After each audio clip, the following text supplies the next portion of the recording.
नमामि धन्वन्तरिमादिदेवं सुरासुरैः वन्दितपादपद्मम् लोके जरामृत्युनाशं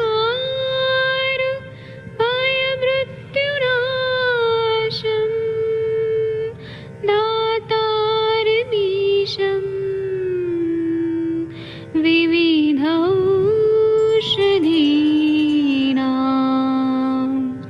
शङ्खं चक्रं जलौकां दधतं मृतघटं चारुतोर्भिश्चतुर्भिः सूक्ष्मस्वच्छादिरुद्यं शुकपरिविलसन्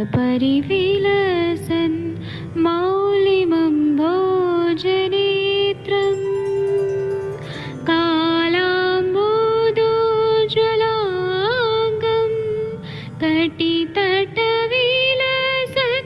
चारुपीताम्बराढ्यं वन्दे धन्वन्तरिन्तं निखिलगदमिव प्रौढदावाग्निनीलम्।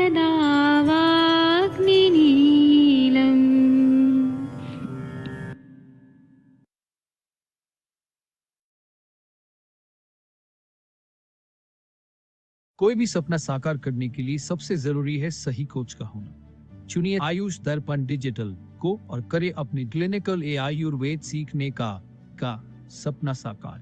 Download the app now.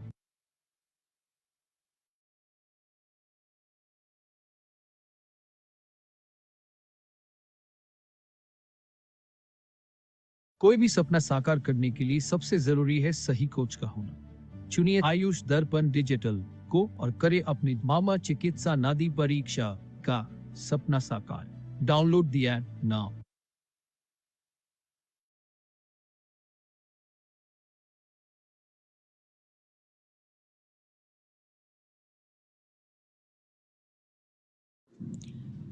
नमस्कार, आयुष दर्पण डिजिटल ऐप के प्लेटफॉर्म पर आपका स्वागत है। ये छोटा प्रमोशनल वीडियो आज हमने उन यूज़र्स के लिए बनाया है जो ये जानना चाहते हैं कि आयुष दर्पण ऐप का इस्तेमाल किस तरह से किया जाए। इसके लिए आपको सबसे पहले अपने फ़ोन में प्ले स्टोर में जाना है। प्ले स्टोर में जाकर सर्च बार में आप टाइप करें आयुष दर्पण डिजिटल और सर्च करें। सर्च करने पर आपको ऐप की लिस्ट में आयुष दर्पण डिजिटल ऐप मिलेगा। आप इसे डाउनलोड कर लें। क्योंकि मेरे फ़ोन में ये ऐप पहले से डाउनलोडेड है, इसलिए मैं इसे ओपन करती हूँ। ऐप ओपन होने पर आपको लॉगिन सेटअप मिलता है, जहाँ पर आपको लॉगिन करना होता है। आप अपना फ़ोन नंबर डालकर यहाँ पर लॉगिन कर सकते हैं। लॉगिन करने पर यहाँ पर OTP प्राप्त होता है और आपका वेरिफिकेशन होता है।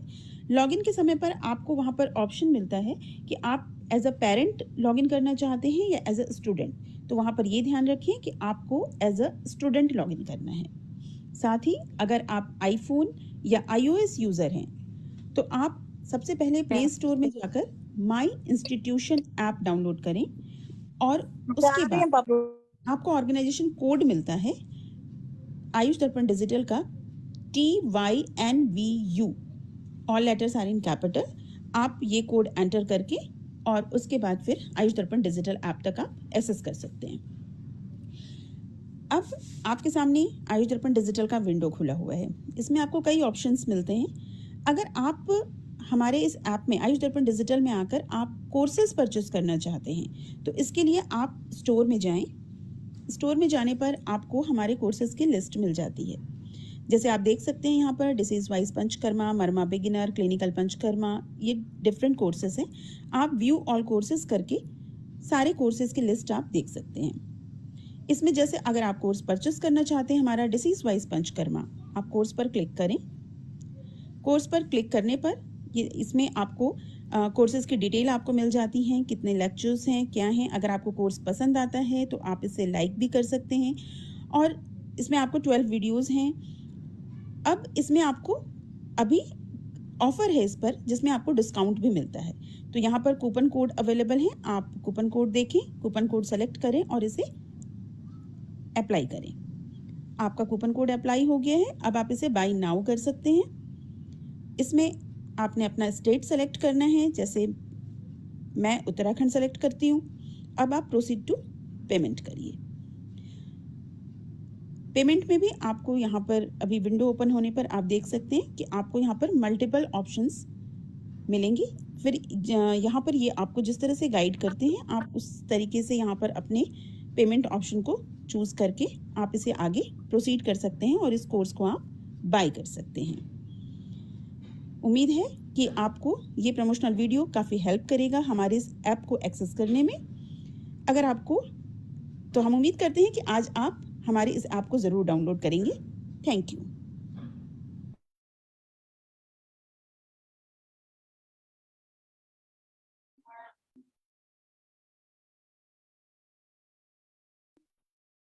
क्या आप जानते हैं आयुष दर्पण गूगल पर सर्वाधिक सर्च किया जाने वाला उच्च रेटिंग प्राप्त डिजिटल प्लेटफॉर्म है।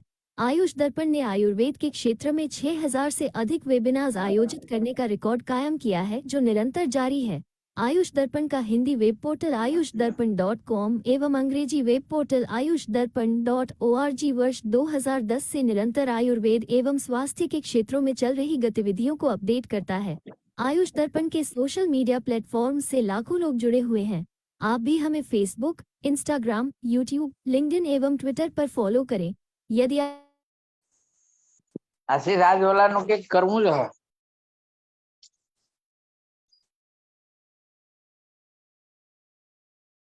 चलिए नमस्कार, आप सभी को क्लिनिकल आयुर्वेद संभाषण सत्र में आप सभी का स्वागत है। मुझे लगता है कि अभी संभाषा के मॉडरेटर वैद्य अरविंद पाठक जी यहाँ नहीं पधारे हैं, अभी उनका एक लेक्चर हुआ है। तब तक आप लोग अपनी संभाषा को संचालन कीजिए। शशि तिवारी जी, मैं आपको होस्ट बना रहा हूँ। जब तक वैद्य जी आते हैं तब तक आप जो है संभाषा को चलाइए। आवाज आ रही है मेरी? वैद्य शशि तिवारी जी, नमस्कार। आ रही है सर, आ रही है। जी सर, जी सर जी, ठीक है। मैंने आपको होस्ट बना दिया, आप देखिए। और जब वैद्य जी आएंगे तो वैद्य जी को होस्ट बना दीजिएगा जी। हाँ जी सर, जी सर, थैंक यू सर। प्रणाम। हरीश बत्रा सर, कुछ शेयर करना चाहेंगे, कुछ बताना चाहेंगे अपना एनोरेक्टल वाला ज्ञान या कुछ और? नहीं जैसी मैम, आजकल तो इतना बिजी शेड्यूल चल रहा है, मैं संभाषा भी बस ऐसे ही लेता हूँ। चलिए कोई बात नहीं सर। अनुरिता मैम, मैम नमस्ते। अनुरिता मैम भी बिजी हैं। आदित्य सर, नमस्कार मैम। नमस्कार। बताएं सर, कुछ शेयर करें प्लीज, कोई अपनी मतलब कुछ भी अनुभव आयुर्वेद का शेयर करें प्लीज। नहीं मैम, भाई ये कि जैसे मैंने देखा है दालचीनी का मतलब छोटे छोटे ऐसे घरेलू एक्सपेरिमेंट, दालचीनी का काढ़ा बना के कपड़चन करके उसको उसके साथ दूध के साथ तो बड़ा अच्छा पकता है। हाँ, तो ये दालचीनी मधुर रस होती है और अधिकतर उसमें जिन लोगों का बीपी ज्यादा रहता है वहां पर भी देते हैं। दालचीनी जहाँ कोलेस्ट्रॉल वगैरह की प्रॉब्लम रहती है वहां पर भी देते हैं। जी मैम, वो दूध अच्छा पच जाता है, हाँ जी, दूध को अच्छा पचा देता है मैम आसानी से। कुछ लोग को उसका फ्लेवर नहीं पसंद आता तो वो लोग नहीं ले पाते हैं, अदरवाइज तो बहुत अच्छा लगता है। जैसे हमें तो चाय में भी हम पीते हैं तो हमें अच्छा लगता है। वो मीठा मीठा रहता है तो फिर शक्कर वो गुड़ डालने का भी मन नहीं करता। हाँ वो तो है। दूसरी बात है, वो आजकल लोग यूएस में नहीं है कि हर चीज का पीनट एलर्जी, तो वहां पर एक कंसेप्ट बन गया सिन्नामन एलर्जी। ठीक है, आप देखोगे बहुत सारे प्रोडक्ट्स में होता है तो बहुत सारे लोग नहीं लेते हैं। अदरवाइज आप डालो तो बड़े अच्छे से, क्योंकि स्मेल होती है। और स्मेल होने का एक सबसे बड़ा प्रॉफिट ये होता है कि जो गंध गुण होता है आयुर्वेद में वो बहुत सूक्ष्म है। किसी भी चैनल पर अगर आपको बहुत अंदर तक पहुंचना है तो लघु होना चाहिए और सूक्ष्म होना चाहिए। और सूक्ष्म स्रोतों, क्योंकि आप देखो ना परफ्यूम का होता है कि कहीं पर भी आपके आसपास सराउंडिंग में थोड़ा सा भी, मेरे ख्याल से लगता है 150 मीटर में भी कई बार पता चल जाता है स्मेल वगैरह का। और फ्लावर्स के केस में देखिए, जैसे आजकल रात रानी वगैरह जब खिलती है तो आप घर के पास से गुजर जाइए, काफी टाइम तक आपको एटलीस्ट 50 मीटर तक तो महक आती ही है। और उतना बढ़िया मतलब पैकेजिंग पावर अच्छी होती है। तो सूक्ष्म गुड़ का आयुर्वेद में हम लोग हर उस जगह पर यूज कर सकते हैं जहाँ पर अंदर तक चीज चाहिए। जैसे एला है, एला अपने आप में बहुत बढ़िया स्मेल होती है। तेज पत्र वगैरह जो चतुर्जात के जितने द्रव्य है मेजोरिटी उस सब में अच्छी अच्छी स्मेल है, मतलब कि सारे द्रव्य बढ़िया से पहुंच सकते हैं। तो इस गुण का इस्तेमाल करिए। काफी कितने दिन होते हो गया सर आपको लेते हुए? मैम ये 2-3 दिन आदित्य से सर, 2-3 दिन से दालचीनी का दूध। चलिए आप कब तक लेना चाहेंगे?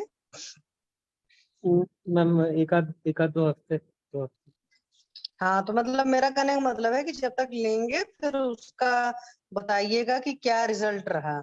सबसे बड़ी मैम बात मैंने देखा है है ये ना? ना, मलाई अनुभव मलाई सबसे। जो होती है ना उसको जमने नहीं देता। हम्म मतलब जैसे जो बोल लीजिए कि जो दूध का जो बात बोल लीजिए, चाहे आम बोल लीजिए, जैसे हवा लगने पे जो दूध मलाई हम्म जमाता है ना, या टेम्परेचर बदलने पे जो वायु से मलाई जमती है, तो इसके हम्म आग्नेय गुण से, जैसे जो इसके काढ़े के आग्नेय गुण से वो जमने नहीं देता मलाई। तो अंदर भी कोलेस्ट्रॉल जमता नहीं, ऐसा मेरा ही समझ है। मतलब चलिए आप पाचन अच्छा बताइए होता अच्छा, है। कितने दूध में कितनी दालचीनी डालकर कितना टाइम तक रखा था जब आपको ये अनुभव लगा, मतलब समझ में आया? मैम जैसे जैसे प्यास लगती है ना, तो दूध से क्या है, प्यास बुझती नहीं है, थोड़ा हम्म सा तृष्णा रहती है। तो उसको दालचीनी के काढ़े से डाइल्यूट कर देता हूँ, कपड़ छन करके 1:1 लगभग, और आराम से पी जाता है। हम्म। प्यास भी बुझ जाती है और स्नेह नहीं, स्नेह भी मिल जाता है। दालचीनी के काढ़े में मतलब आपने इक्वल अमाउंट में मिल्क ऐड किया है ना? जी मैम, जी मैम। पार्ट जैसे, मतलब जैसे उसको बॉईल कर दिया, दालचीनी को डाल के, जैसे रंग आ जाए उसमें, लाल जैसे पिंक गुलाबी रंग आ जाता है, फिर उसको कपड़े हम्म से छान के उसको दूध में मिला हम्म। दिया, थोड़ा सा उबाल दिया, कि थोड़ा दूध डाइल्यूट भी हो जाता है, मलाई भी नहीं रहती जमती, और प्याज भी बुझ जाती है और स्नेह भी मिल जाता है। हाँ, और वो तो है ही। जी सर, आप तो दालचीनी तो इतना पैलेटेबल होती है और इटेबल भी है, तो आप उसको नहीं भी छानो तो भी चलेगा, क्योंकि आप कंज्यूम कर रहे हो, जितना मेरा समझना है। जैसे होता है कि डेली कोई चीज होता है, काम जब हल्का करना होता है तो इंसान थोड़े बहुत शॉर्टकट सीखता है। तो इसलिए मैं कह रही थी कि आप उसको ऐसे भी पियोगे तो अच्छा लगेगा। जी जी मैम, सर, और और दूसरी कुछ चीज ये अनुभव शेयर करना चाहेंगे तो? ये जो अपने मसाले रहते हैं ना मैम, जी सर। खड़े ही ठीक रहते हैं, जब जरूरत पड़े तो तुरंत पीस लिए, सब खड़े ही ठीक रहते हैं, जैसे आपने बताया था ना। चाहे आंवला, हम्म। आंवले का रसायन और आंवला सूखा, सब चीज खड़े ही ठीक रहते हैं। जी मैम। हाँ जी सर, वो तो है, क्योंकि आप जब पीस देते हो तो देखो कभी भी मिक्सी में पीसोगे तो हीट जनरेट होता है। जैसे मैं आज ही सब कुछ का पीसा, तो मुझे पता है कि मिक्सी चलाया, भले वो 5 मिनट से भी शायद कम टाइम में चला था, काफी मिक्सी हॉट हो गई थी। और जैसे पुराने जमाने में अगर आप देखोगे सिलबट्टे पर कोई चीज पीसी जाती थी तो इतनी हॉट नहीं होती थी, मतलब उसमें यह था कि बर्तन तक आपको टच करने में अच्छा खासा गर्म लग रहा था। तो कहीं पर भी हीट जाएगा तो ऑब्वियस सी बात है उसके अंदर का जो ऑयल वाली प्रॉपर्टी रहेगी, या कह सकते हो उसकी पोटेंसी थोड़ी सी कम हो जाती है। इसीलिए जो 5 भौतिक में मेडिसिन बनती हैं वो सारी मैन मेड होती है, मतलब हाँ। मशीनों से नहीं बनाते हैं हम। जैसे कहने को नागर यही मोथा, है, अब रियल में मतलब। हम्म जैसे नागर मोथा का जो जड़ होता है, जड़ हम्म सूखा रख लिया, जितना चाहिए हम्म उसको काट लिया, थोड़ा कूट लिया, पानी में भिगो दिया, थोड़ा मिक्सी में चला हम्म दिया, फिर काढ़ा बना लिया उसका। तो वो भी मतलब जड़ें भी ना कपड़े से छान के, तो वो इफेक्टिव रहती है इंटैक्ट, बजाय उसका हम्म। चूर्ण अगर इस्तेमाल करें तो वो इफेक्ट नहीं रहता वो। गुड। जी हाँ, यही शिफ्ट है। चलिए सर, बढ़िया है। अच्छा आप शशि मैम, एक चीज और पूछनी थी जरा, एक करते रहो। एला का जिक्र है ना। हाँ जी सर, बोलिए। शशि मैम, जी वो सर। छोटी इलायची और बड़ी इलायची, थोड़ा ये इसके गुण धर्म अगर अपने में से कोई जानता हो तो थोड़ा सा एक्सप्लेन कर दो ना।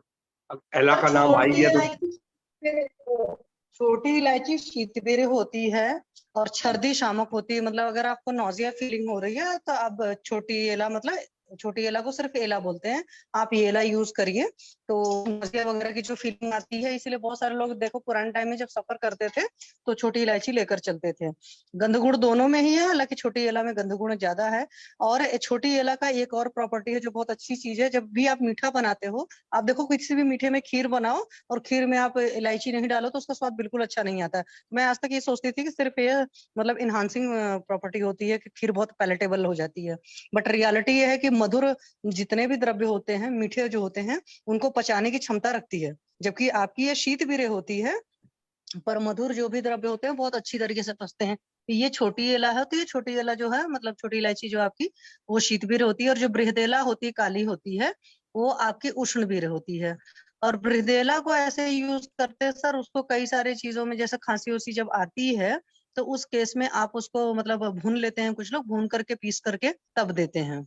हालांकि मैं इसको कम यूज करती हूँ, मेरी मदर इन लॉ ज्यादा यूज करती है। मैं तो हमेशा जब किसी को वमन वगैरह होता है तब लौंग को मैं पीस करके शहद के साथ देती हूँ, मतलब 100% रिजल्ट आता है।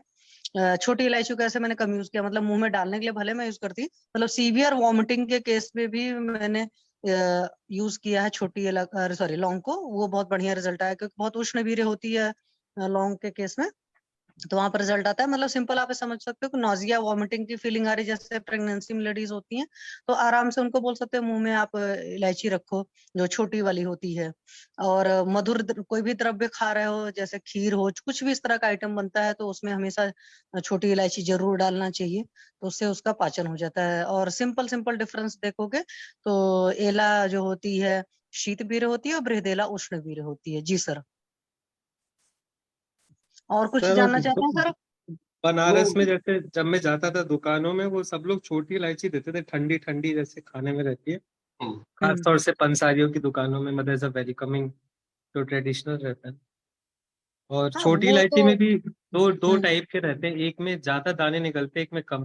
तो ज्यादा जो जिसमें दाने बड़े वाले रहते हैं छोटी इलायची में, वो ठीक रहती है, उसकी क्वालिटी वो थोड़ी महंगी आती है जी। अब किसी सर किसी में छोटे इतना मुझे क्वालिटी वाइज डिफरेंशिएशन नहीं पता है, खरीद करके लाते रहे हैं। ये पता है कि हाँ छोटी वाली क्वालिटी कम अच्छी लगती है, तो शायद इस वजह से उसके दाम कम दाम होते होंगे। यूज में मुझे ज्यादा फर्क नहीं पता है, बट ये मैंने जब भाषा पढ़ रही थी कि कौन सी बुक पढ़ रही थी तो वहां पर पढ़ा था, और फिर एक बार कोई सेशन था तो वहां पर भी सुना था। तो मुझे अच्छी तरीके से याद है कि जो भी मधुर द्रव्य हैं अगर आप उनको बना रहे हो, चाहे खीर हो गई, सेवैयां हो गई, कुछ भी मीठा बना रहे हो, यहाँ तक कि मिठाई, इलायची बढ़िया डालने पच का जाता है। यही एक लॉजिक होता है कि मीठा जो होता है उसको सुपाच्य हो जाता है, मतलब जी पाचन जी जी उसकी जी, बढ़िया हो बिल्कुल जाती है। बिल्कुल। अदरवाइज तो आपको पता है कि मधुर में सारे गुण होते हैं। जी सर, बस और वो इतना ही चाहिए हरीश बत्रा सर। कुछ और जानना है, कुछ और जानना है तो फिर नहीं कल मैं बस सेंटर से बुक देकर बता पाऊंगी शर्मा की। बस अभी एला का नाम आ गया ना तो दिमाग में आ गया, मैंने कहा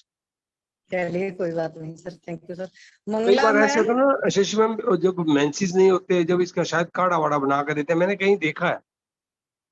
नहीं मैंने उसमें नहीं दिया, कृष्ण तिल के काढ़े को दिया हुआ है, वो पेशेंट में बहुत बढ़िया रिजल्ट आया। मतलब इनके 2-2 साल तक भी पीरियड नहीं आए हैं, उनको रजत प्रवर्तनी बटी, टंकण भस्म और योगराज गुगलू को आप कृष्ण तिल के काढ़े के साथ दे दो तो आ जाता है। और किसी लोग का ऐसे रिसेंटली रहा है जैसे प्रेगनेंसी वगैरह रही और प्रेगनेंसी नहीं चाहते रहे लोग, तो वहां पर अजवाइन के काढ़े से भी पीरियड आ गया। मतलब वो बहुत ही वीक थी और यूपीटी में ही दिख रहा था कि प्रेगनेंसी सर्वाइव नहीं करेगी अजवाइन और वाला पेशेंट भी तो नहीं मैंने चाहता यूज था। किया है, वो तो कामयाब है। हाँ, आपने एक तो पेशेंट ने ऐसे बताया था है। ना। और रही बात केला को मैंने यूज नहीं किया है प्रेगनेंसी डिसऑर्डर में ऐसे, तो उसके केस में मैं सर आपको नहीं बता पाऊंगी। हाँ मैं बुक पलटूंगी तो हो सकता है उसमें लिखा रहे तो मैं बता सकती हूँ कि हाँ यहाँ पर ये रेफरेंस है। किसी का और किसी का अनुभव हो अच्छा सर तो आ गए, सॉरी मैं तो भूल गई। चलो सर को होस्ट बना दिया मैंने। प्रणाम सर, पाठक सर प्रणाम। सर के एरिया में नेटवर्क इशू है क्या? हाँ नेटवर्क इशू है इसलिए मैं थोड़ा लेट ज्वाइन हुआ। ठीक है डॉक्टर आदित्य सर, आप कुछ नमस्कार बताना सर। चाहते हैं सर? नमस्ते सर।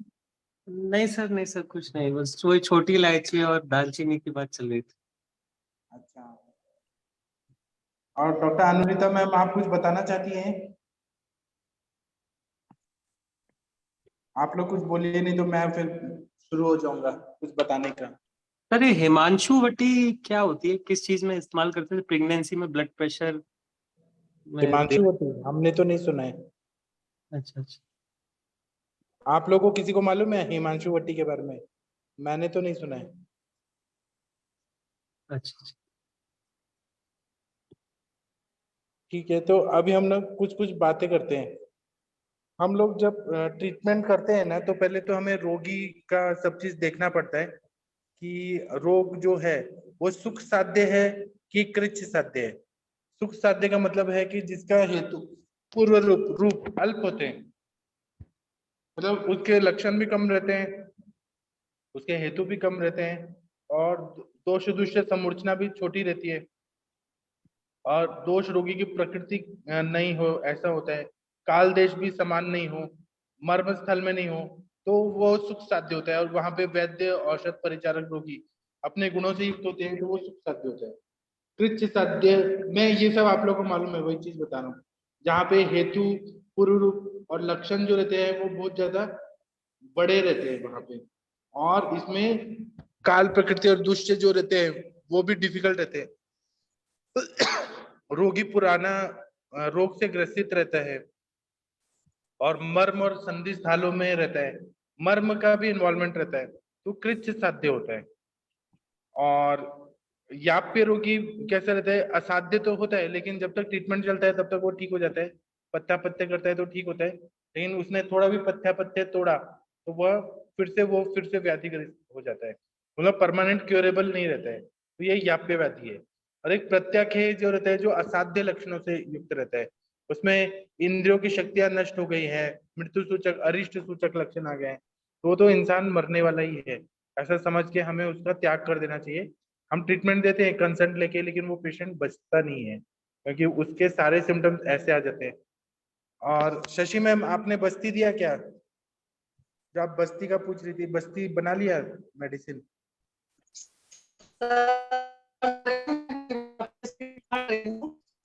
सेशन लगने लगी तो वही मैं आपको दिखा रही थी, क्योंकि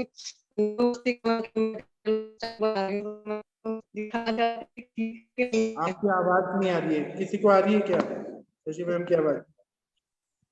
नहीं आ रही सर। नहीं, क्यों नहीं आ रही है?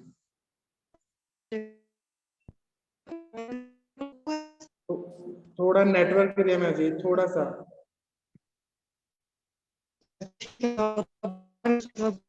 ठीक है, आप बाद में आइए, आप अभी दवाई बना लीजिए, बाद में आइए। और डॉक्टर स्मिता मैम, आपका फर्स्ट काउंसलिंग में क्या हुआ, एडमिशन हुआ क्या? डॉक्टर स्मिता मैम, मैं आपको अनम्यूट करने का ऑप्शन भेज रहा हूँ, कृपया बताइए आप। आवाज आ रही मेरी इस वक्त? हाँ, अभी आ रही है मैम, शशि मैम। हाँ, मैं सर वही नीरू बस्ती का मटेरियल मैं फर्स्ट टाइम बना रही थी, तो मैंने कम से कम 5-10 मिनट तो सेंधव डाल करके, शहद डाल करके फेंटा था, तो 60 ml डाला था, और जिससे काढ़ा नापते हैं तो उससे मैंने ऑयल 80 ml डाला है। तो अब मैं ऑयल डालकर फेंट रही हूँ, तो उसमें था पहले फेन आता है, फिर फेन खत्म हो जाता है, व्हाइटिश हो जाता है, तो वही बना रही हूँ, मैं देखती हूँ। फिर मैं इसीलिए आपको फोटो बार बार भेज रही थी कि देखिए सही बनाया कि नहीं बनाया, क्योंकि और लोग को तो मैंने देखा बस 2-4 मिनट ऐसे ऐसे करते हैं, बट प्रॉपर बनाने में काढ़े में तो मेहनत लगती है, मतलब दस्ती में। दिखाऊं मैं? हाँ, दिखाइए ना, वीडियो ऑन करिए ना। दिखा रही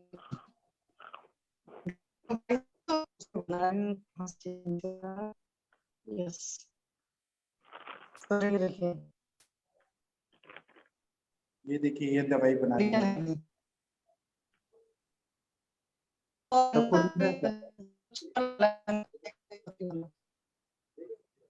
शायद नेटवर्क का प्रॉब्लम हो रहा है। हाँ, तो हो सकता है। नहीं, मुझे तो नहीं दिख रहा है, मुझे नहीं दिख रहा है।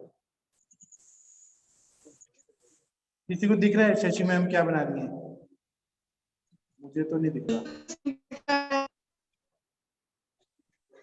आपका आवाज भी कट रहा है मैम, शशि मैम, आप थोड़ा नेटवर्क एरिया में आके। सर ग्रुप में भेजती हूँ।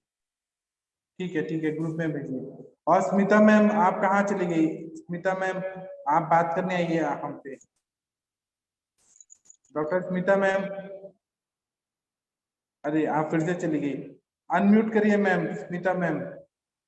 प्रणाम सर। आपका क्या हुआ काउंसलिंग में, एमडी काउंसलिंग में क्या हुआ? मैंने सर फॉर्म अभी तक भरा नहीं है, स्टेट काउंसलिंग में रजिस्टर्ड करवाऊंगी। अच्छा, तो आपको कहाँ पे एडमिशन लेना है एमडी का? सर जो भी सीट मिले, अभी सीट मैट्रिक्स पे डिपेंड है। आप पोद्दार मेडिकल आयुर्वेदिक कॉलेज में ले लीजिए, वहाँ पे अनुरिता मैम भी मिलेंगी आपको एमडी में, वो बहुत अच्छा गाइड करेंगी, एसोसिएट प्रोफेसर है वो वर्ली में। जी सर, मैं मुंबई का नहीं सोच पाऊंगी, क्योंकि मैं नागपुर से बाहर नहीं जा पाऊंगी, क्योंकि फैमिली प्रॉब्लम्स है। तो तो नागपुर गवर्नमेंट मुझे कॉलेज। हाँ, नागपुर गवर्नमेंट के लिए ही ट्राई करूंगी जो भी सीट मिलती है। क्लिनिकल, ज्यादातर क्लिनिकल का सोचा है, अगर क्लिनिकल मिलता है तो ज्यादा अच्छा रहेगा। ठीक है, तो भी क्लिनिकल में क्या लेना है, आपने क्या सोचा है, काय सर चिकित्सा? मैट्रिक्स पे डिपेंड रहेगा ना सर, जो एमओ कोटे में मुझे इन सर्विस लेना पड़ेगा क्योंकि मैं तो स्टूडेंट आप कोटे से देखना पड़ेगा। आपने आपका कोई चॉइस नहीं है कि ये सब्जेक्ट लेना है, आपका चॉइस क्या है? सर वैसे तो मुझे प्रसूति में करना था, लेकिन गवर्नमेंट आयुर्वेद नागपुर में शायद नहीं है अच्छा प्रसूति का, स्त्रीरोग प्रसूति। तो फिर अभी ऑप्शन काय चिकित्सा रहेगा या फिर रसशास्त्र रहेगा नॉन क्लिनिकल में। अच्छा, अरे मैम ठीक रसा है। शास्त्र ले लीजिए मैम, रसा देखो, शास्त्र। इंटरेस्ट तो होना चाहिए दवाई बनाने में, सबका अपना अपना चॉइस रहता है। सर एक्चुअली सर इंटर्नशिप में मैंने ज्यादा रसशास्त्र में ही काम किया था, अच्छा, तो है वैसे इंटरेस्ट, लेकिन अभी कैसे अभी इन सर्विस में मुझे ज्यादातर पेशेंट से ये हो रहा है डील, तो अभी ऐसा लगता है कि काय चिकित्सा लेना चाहिए, यानी जो मुझे अभी गवर्नमेंट सर्विस में वो ज्यादा काम में आएगा। अच्छा, तो दोनों है जो आप भी अभी प्राइवेट प्रायोरिटी वाला नहीं मेरी लेंगे आप? तो प्राइवेट कॉलेज प्राइवेट में नहीं लेना आपको, गवर्नमेंट वाला ही लेना है। हाँ सर हाँ, वो ज्यादा अच्छा है ना, स्टाइपेंड भी मिलता है। नहीं, स्टाइपेंड का कोई प्रॉब्लम नहीं रहेगा क्योंकि ये जो हमारा सैलरी कंटिन्यू रहेगा ना सर। तो आप कोई प्राइवेट लेंगी तो क्या प्रॉब्लम है, श्री आयुर्वेद कॉलेज कितना अच्छा है वहाँ पे, और मुरिक कॉलेज भी कितना अच्छा है। हाँ, आपका मुलक देखिए, आपको जो से सर पसंद है। श्री ज्यादा अच्छा रहेगा। हाँ, ले लीजिए, तो श्री आयुर्वेद कॉलेज वही, कितना अच्छा है, उसका नाम है सब जगह। तो सर अभी तो ये महाराष्ट्र का काउंसलिंग चालू होने का ही है ना सर, हाँ हाँ, ठीक है, और मतलब फिर आप देखिए बोलिए। महाराष्ट्र का स्टार्ट होने के बाद फिर एमओ का होगा शायद से, अभी उन्होंने हाँ कुछ दिया नहीं है। हाँ, देखिए कंचन मैम ने सिनॉप्सिस सबमिट कर दिया, तो वो सब लोग अरे सब बाप रे, आपको हेल्प करेंगे। हाँ हाँ, बहुत अच्छी बात है। हाँ, ठीक है। और मैम आप अभी जो एमओशिप करती हैं, तो आपके पास कैसे पेशेंट आते हैं, कुछ अपना बताइए, सर नॉलेज। मेरे पास सभी आते हैं सर, जनरल ओपीडी रहती है, एनसीडी में ज्यादातर डायबिटिक हाइपरटेंसिव पेशेंट्स रहते हैं, और अभी अभी तो थोड़ा सा अभी गॉल ब्लैडर के भी आने लगे हैं, और जो अभी गृहिणी, तो अभी ज्यादातर गृहिणी रोग की चिकित्सा पे ज्यादा ये देती हूँ मैं।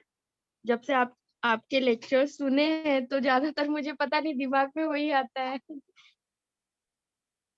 पहले गृहिणी की चिकित्सा होनी चाहिए, या पाचन संस्थान की जो चिकित्सा है वो पहले देनी चाहिए।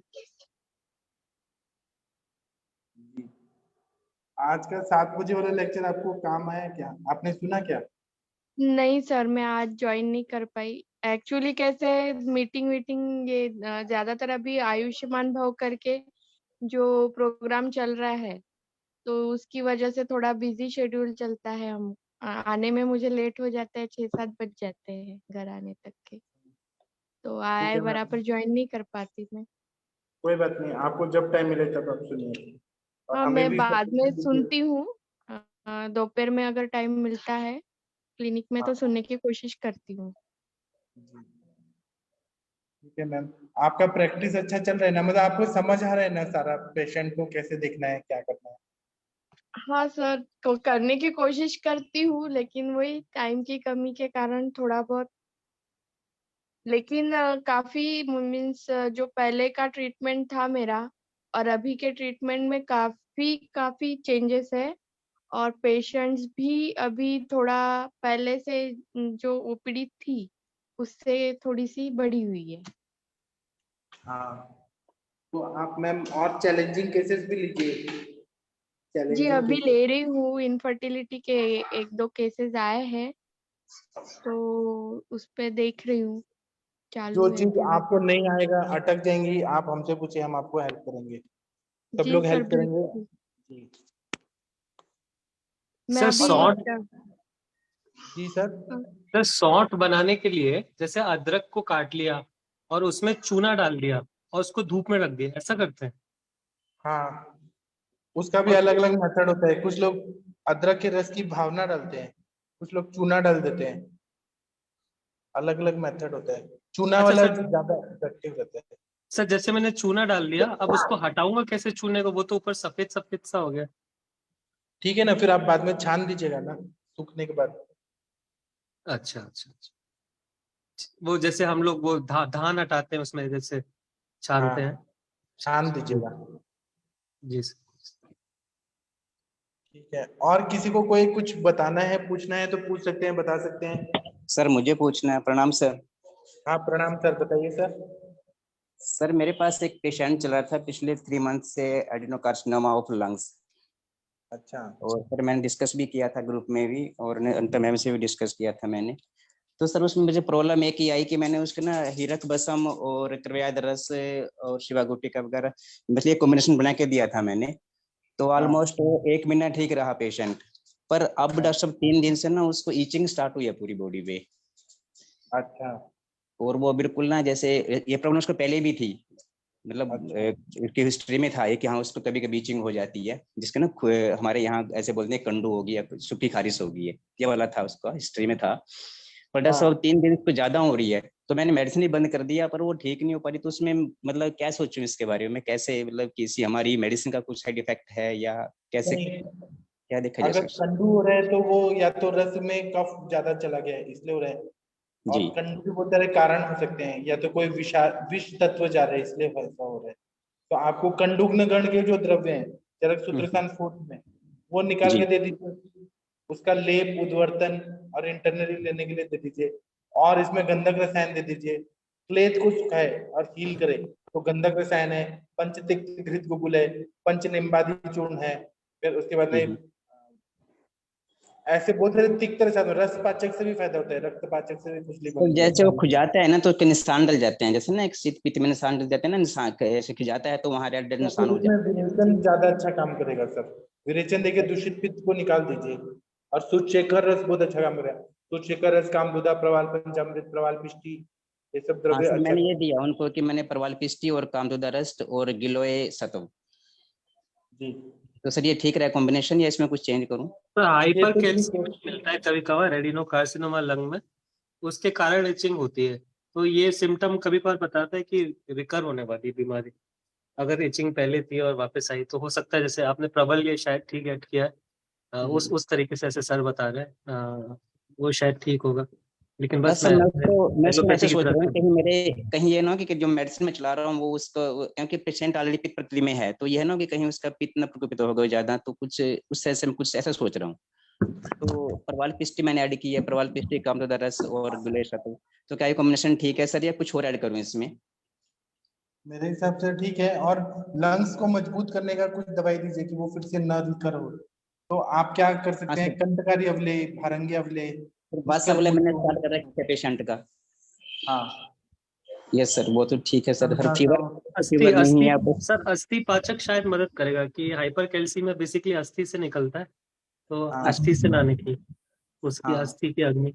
एक्चुअली मैंने डॉक्टर से पहले मैंने ना उसको रस पाचक और ये जितने पाचक थे मैंने स्टार्ट की थी ऐसे ऐसे एक एक वीक दे दे के उनको। तो उस टाइम में उसको थोड़ी प्रॉब्लम हुई थी पाचक देने से भी, तो मैंने पाचक बंद कर दिया तो फिर ठीक हो गया वो।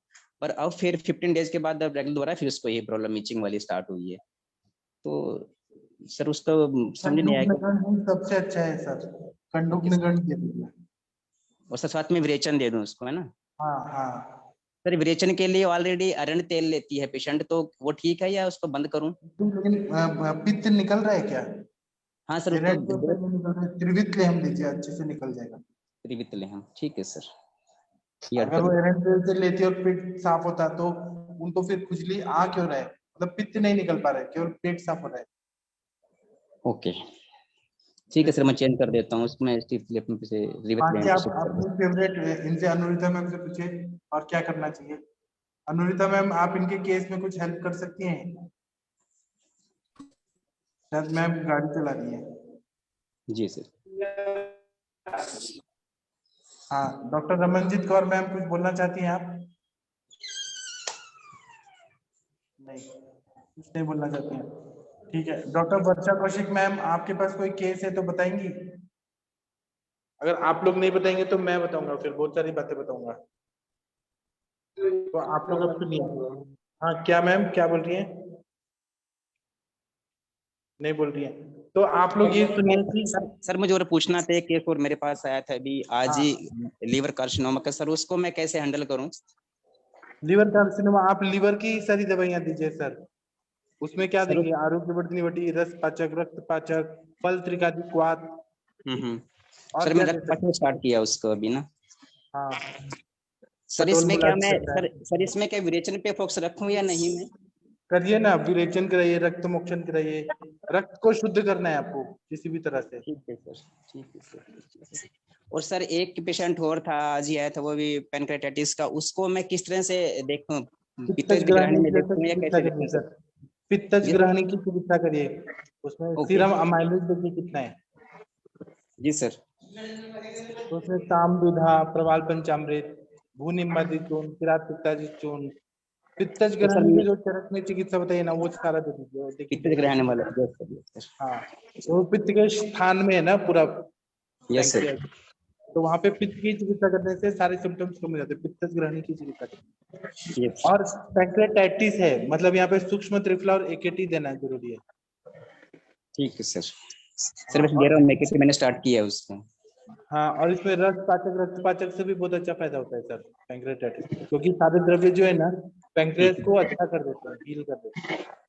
जी सर, जी सर। ठीक है sir, thank you. Doctor Gangwar sir, Shaktimohan ji कुछ बोलना चाहते हैं? हाँ सर, मैं पूछना चाह रहा हूँ सर, प्रणाम सर। सर ये जो सर आपने एक बार पंच प्राथमिक भर्ती बताई थी डायबिटीज के लिए सर। हाँ, तो सर उसमें जो है जो पंच वाली जो डायबिटीज की भर्ती, उसमें पेटिया की तरफ कितना कितना लेना चाहिए सर? 20-20 ग्राम तक ले लीजिए, फिर क्वाथ बना के, फिर सरसों डाल के, कल्क डाल के, और फिर दे सकते हैं। जी जी सर, नहीं कंफ्यूजन हो रहा था सर बार बार ना। मैं आपको खुद से बताऊंगा बाद में। एक प्रस्तुत मतलब कितना होता है, उतना मात्रा लेना है ना, 5 प्रति की बचती है। मैं एक बार कंफर्म करके आपको अच्छे से बताता हूँ। ठीक sir, thank you. Doctor Harish Batra ji, आप कुछ बोलना चाहते हैं सर? हाँ सर, मैं ये कह रहा था, मेरे पास ही एक पेंक्रेटाइटिस का पेशेंट है, तो एक्यूट पेंक्रेटाइटिस में था सर। अब वो तो मॉडर्न से सेटल तो हो गया सर, वो फर्दर लाइन ऑफ ट्रीटमेंट में आयुर्वेद से ही लेके चलूंगा सर। हाँ, तो वही ना सर, आप पित्तज ग्रहणी की चिकित्सा करिए। भूनिम्बादि जी। चूर्ण, किरात पित्तादि चूर्ण, प्रवाल हाँ जी। पंचामृत, ताम्रविधा, प्रवाल पुष्टि, शंख भस्म और सुचेकर रस, यही सब देना है। स्वर्ण सुचेकर रस, लघु सुचेकर रस, इसमें से कुछ भी। पित्त का शमन की चिकित्सा करना है। दीपन ठीक है। पाचन लोमन, परपटिकल ग्रहणी की चिकित्सा, ये सब करना है। सर इसमें रस मणिका कैसा रहेगा? रस माणिक्य अच्छा काम करेगा सर, लेकिन कम मात्रा में देना है। ठीक है सर, अनुपान क्या रहेगा उसका फिर? अनुपान आप घी दीजिए या दूध दीजिए या तक्र दीजिए। ठीक है सर, थैंक यू। या गुरुची का स्वरस दीजिए। गुरुची स्वरस से पैंक्रेटाइटिस में बहुत अच्छा फायदा होता है। ओके सर, सर मैं त्रिफला दिया था वैसे उसको, त्रिफला चूर्ण मिक्स करके ना, तो पेशेंट को पैंक्रेटाइटिस तो आपने बता दिया, सिम्टम क्या है वो तो बताइए। सर उसको पेन था डॉक्टर, मेन प्रॉब्लम थी उसको कि पेन था गैस्ट्रिक रीजन में, और उसने अल्ट्रासाउंड करा कर आया था अपना सारा वो, और वोमिटिंग डॉक्टर साहब 2 जान थी उसको, और कुछ कुछ उसको स्वेलिंग्स थी, पेटिंग एडिमा भी था साथ में, स्वेलिंग थी, और भूख नहीं लग रही थी बिल्कुल, यूरिन में बिल्कुल रेड कलर का यूरिन आ रहा था उसका, ऐसे ये सिम्टम थे डॉक्टर साहब उसमें। हाँ, तो मतलब उल्टी आ रही थी, तो पित्तज छर्दी था ना? यस। पित्तज छर्दी की चिकित्सा करिए, पित्तज ग्रहणी की चिकित्सा करिए। हाँ सर, पित्त ग्रहण पे मैंने फोकस किया है इसमें, मैं उसके अकॉर्डिंग उसको देखता हूँ, हैंडल करता हूँ। हाँ जी सर। ठीक है सर, थैंक यू। आप बताइएगा सर क्या रिजल्ट है। ठीक है, डॉक्टर हरीश बत्रा जी, आप क्या देंगे? सर मैं मॉडर्न से अभी उसी से तो आपसे पूछ ही रहा था सर। आपने अभी तो बताया सर ट्रीटमेंट, अभी देखता हूँ सर, मैं देता हूँ इसको। मैंने अभी से पहले कोई आयुर्वेद से तो ट्रीट किया नहीं है सर। अच्छा, अब कल से स्टार्ट करता हूँ सर। उसको काउंट्स वगैरह सब नॉर्मल आ गए, और क्या नाम है सर, लाइपेज अमाइलेज वो भी नीचे आना शुरू हो गया सर। जी।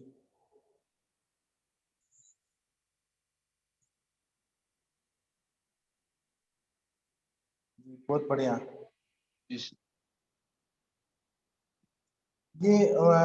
शशि मैम ने कुछ फोटो भेजा है, क्या भेजा है कृपया बताएंगे शशि मैम? कुछ तो फोटो भेजा है। जी सर मैंने बनाया था, पर मुझे ज्यादा लग रहा है एक्चुअल में। बैरण बस्ती वगैरह बहुत पतला रहता था, ये थोड़ा काढ़ा लग रहा है। मैंने बड़े वाले हाँ तो चम्मच से धूल 3 है चम्मच तो डाला, रहेगा, गाढ़ा ही मुझे रहेगा लग ना, रहा है 20। गाढ़ा ही रहेगा। अच्छा, यौकुट में क्योंकि गाढ़ा नहीं होता है।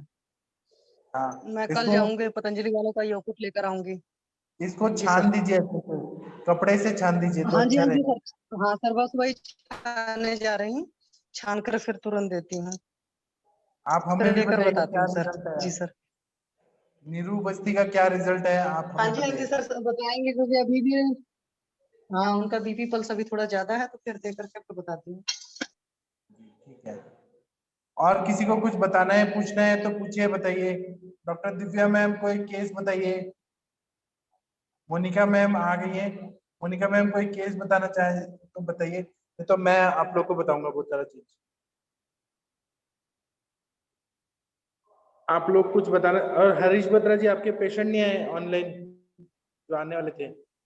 देखो सर, आए कल आए नहीं सर, वो एक आध दिन में शायद आए सर। शक्ति मोहन जी आप कुछ बोलना चाहते हैं?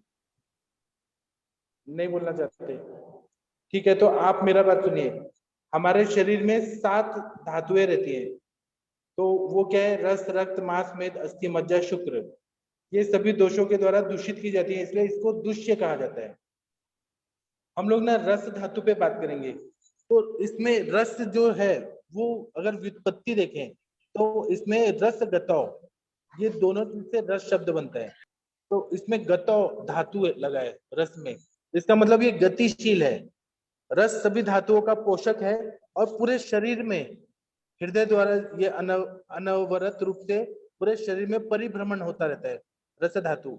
और इसके कार्य क्या है, तो ये शरीर को धारण करने में हेल्प करता है और जीवन पर्यंत शरीर का यापन करता है और प्रीणन कार्य करता है। प्रीणन मतलब नरिशमेंट करता है।